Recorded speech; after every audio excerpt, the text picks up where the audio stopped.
जितनी भी बेटियां हैं उनको पूछना, पूजा ही मेरे पास खड़ी है, पूजा आप बताइए आपको सबसे ज्यादा भरोसा किसके ऊपर है? पापा। कोई भी तकलीफ आए तो आप सबसे पहले किसका नाम लेती? पापा।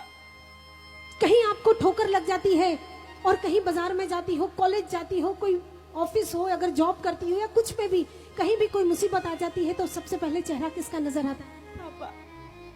दुनिया के हर पुरुष के अंदर कौन सा ऐसा पुरुष है जिसके सामने एक लड़की, एक बेटी, एक स्त्री सबसे ज्यादा सिक्योर महसूस करती है?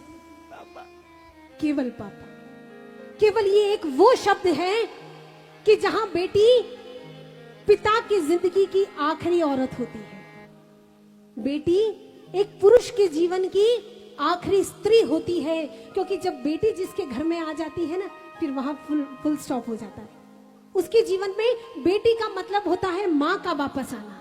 आज पूजा आपको वैसे ही ट्रीट करती होगी जैसे दादी करती है, जैसे दादी आपको डांटती है ना, वैसे ही ये बेटियां आपको डांटती होंगी। ये ट्रीट करने का जो तरीका है ना, ये एक माँ होता है, क्योंकि एक बेटी के अंदर माँ होती है, एक बेटी के अंदर जन्म से माँ होती है। आप देखिए, एक छोटी सी बच्ची को आप एक गुड़िया दे दीजिए, वो क्या करेगी? बहुत प्रेम से खिलाएगी, बाल बनाएगी, बिंदी लगाएगी, तैयार करेगी। और एक लड़के को छोटी गुड़िया दे दीजिए, वो क्या करेगा? हाथ तोड़ देगा, पाँव की जगह हाथ लगा देगा, मुंडी घुमा देगा। ये यानी एक ममता, एक करुणा का भाव है, वो बेटी में जन्मजात होता है।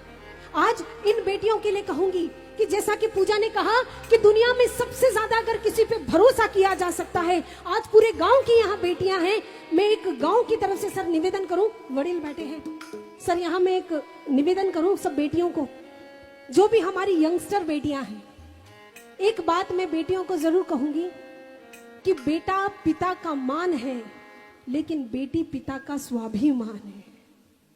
बेटा पिता का मान है केवल, लेकिन बेटी पिता का स्वाभिमान है। जीवन में कभी कोई ऐसा काम मत करिएगा कि आपके पिता को जीवन में समाज के सामने सर झुका कर चलना पड़े, क्योंकि वो उनके लिए 1000 मौत मरने जैसा होगा, 1000 मौत।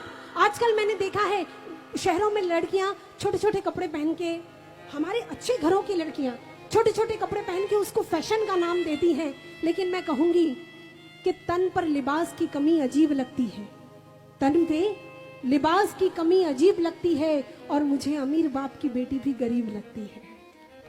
ये भाव है, इसलिए आज चाहूंगी कि एक पापा के लिए, एक मैंने मेरे पापा के लिए गाना लिखा है, शायद आप लोगों ने सुना होगा। मुझे समझ में नहीं आया पापा के लिए क्या लिखूं, तो मैंने लिख दिया।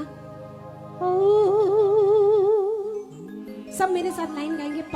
चंदा की चांदनी पापा, सूरज की रोशनी पापा, धरती का धीरज पापा, अंबर से ऊंची पापा, और भैया मेरे लिए पापा तो मेरे भगवान है, पापा से मेरी पहचान है। मैं एक बेटी की बात बता देती हूँ, फिर इस गीत को हम पूरा